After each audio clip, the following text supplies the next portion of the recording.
Right, ladies and gentlemen, today it's springtime, so it's time to get these sharpened. I've got my little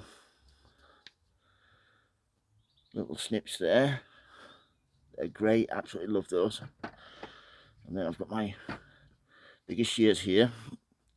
First of all, what I'm going to be doing is using a little bit of this 4-1 wet oil, which I absolutely love. Let's get this set up here. My little tripod, folks. Hopefully get that set up so we can see everything.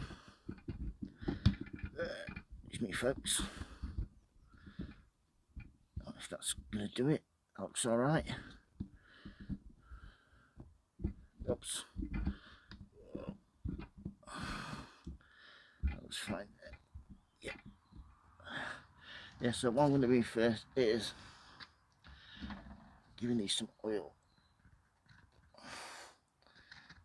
All the connectors. On off switch. And just give them little. Great. I don't want to wet get everything wet with oil. And then this here,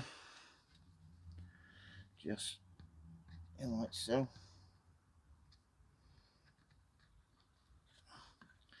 That makes a massive difference. Yeah, that's spot on that. Then what we're going to be doing is get my little file here. Just turn this around a little bit, folks, if I can.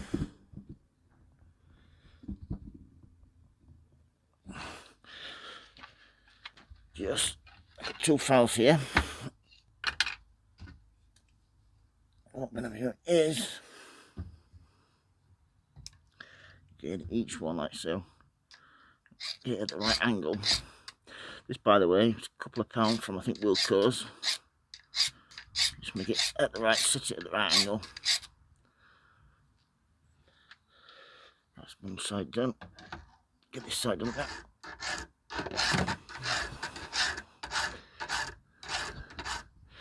What that tends to do, that produces a lip on the underside.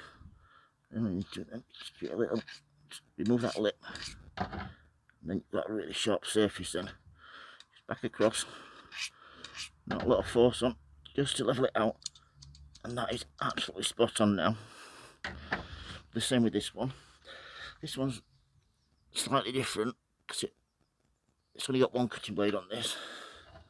So for the same, you want to make sure this is really sharp on every one blade. So there is 8, folks. So yeah, and so that's over like so. That's the same. Just go back across, and that is absolutely spot on. If you want to get really precise cutting, you can do this as well.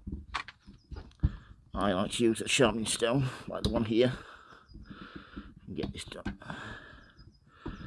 All I have to do then is a little bit of water to this, like so. This was quite expensive, I think it's from Japan, this. And then what you can do then is get the flatness of the blade, like so.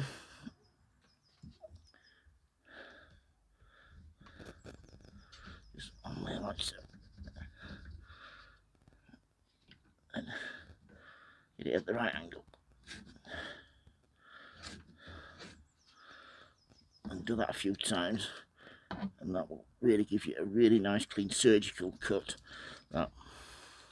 So yeah, just a few quick hints and tips how to sharpen your hand shears. Like I said, the whetstone is really good. You can take this to pieces, and you can actually take this to pieces as well.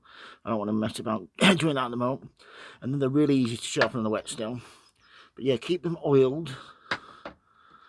That stops any rust, and always sharpen them, because the more you have them sharpened, the better it is when you're cutting anything. You're not going to tear anything. You're going to have a really nice clean cut, and it's going to stop any infection or disease getting in. So yeah, that's how to sharpen your hand shears. got any questions, hesitate to ask, folks. If you like videos, please subscribe, and as always, happy sowing, happy growing. Thank you for watching, everybody, and please keep safe. Thank you. Bye.